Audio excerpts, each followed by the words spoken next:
Assalamualaikum warahmatullahi wabarakatuh. Salam guru penggerak. Saya Triwahyuni, calon guru penggerak angkatan 11 dari SD Negeri 1 Kalibening, Kabupaten Banjarnegara. Kali ini saya akan memaparkan tugas modul 1.1 koneksi antar materi, kesimpulan dan refleksi pemikiran Ki Hajar Dewantara.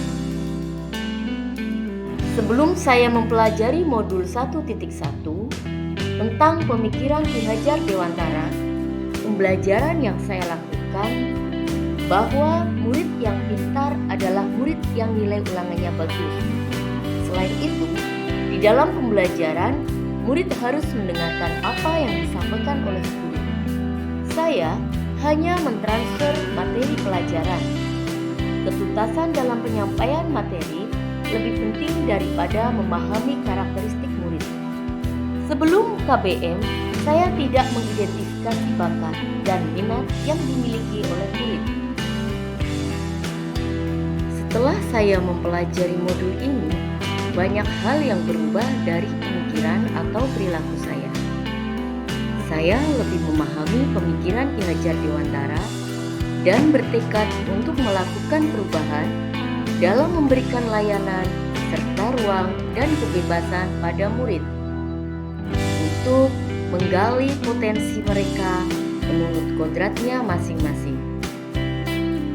Saya akan lebih berperan sebagai penuntun yang memberikan bimbingan, arahan yang sesuai dengan karakter murid tanpa memberikan perintah dan memaksa keinginan pribadi saya, tetapi akan lebih kepada membuat kesepakatan bersama dengan murid. Sehingga ketika ada suatu masalah yang dialami murid dapat diselesaikan dengan solusi yang memang diharapkan murid.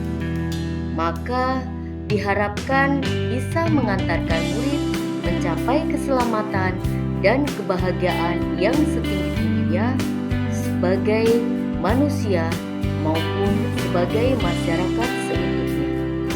Setelah saya mempelajari tentang pemikiran Ki Hajar Dewantara, yaitu modul 1.1, dapat saya simpulkan bahwa pengertian pendidikan dan pengajaran menurut Ki Hajar Dewantara adalah tempat persemaian benih-benih kebudayaan dalam masyarakat sebagai tuntunan hidup tumbuhnya anak-anak. Pendidikan diharapkan dapat menuntut kodrat yang ada pada anak-anak agar mereka mencapai keselamatan dan kebahagiaan. Sehingga mari kita sebagai pendidik tuntunlah anak-anak sesuai dengan kodrat alam dan kodrat zamannya. Diibaratkan seperti seorang petani dalam menanam, walaupun benih yang ditanam bukanlah benih yang baik, tetapi jika kita memelihara dengan cara yang baik, yaitu dengan menyiram, dipupuk, diberi penyinaran yang cukup, maka tanaman akan tumbuh subur. Sedangkan pengajaran yaitu bagian yang terpenting dalam proses pembelajaran yang merujuk pada aktivitas pendidik dalam menyampaikan materi pelajaran kepada murid, di mana guru harus menjalankannya dengan cinta dan penuh keikhlasan, serta harus bisa menjadi teladan bagi murid. Hal yang dapat segera saya terapkan dalam pembelajaran di kelas antara lain merancang pembelajaran yang interaktif dan menyenangkan dengan melibatkan murid sebagai metode student center, menerapkan pembelajaran berpikir kritis, kreatif, komunikasi, dan kolaborasi.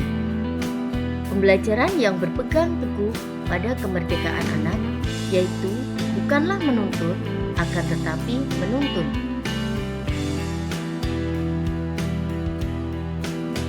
Proses pembelajaran dan suasana kelas yang mencerminkan pemikiran Ki Hajar Dewantara secara konkret sesuai dengan konteks lokal sosial budaya di kelas dan di sekolah saya adalah dengan menerapkan belajar yang berorientasi pada siswa atau peserta didik melalui pendekatan pendidikan yang holistik. Contohnya yaitu pembiasaan sholat duha yang dilaksanakan sebelum pembelajaran. Kemudian, hafalan surat pendek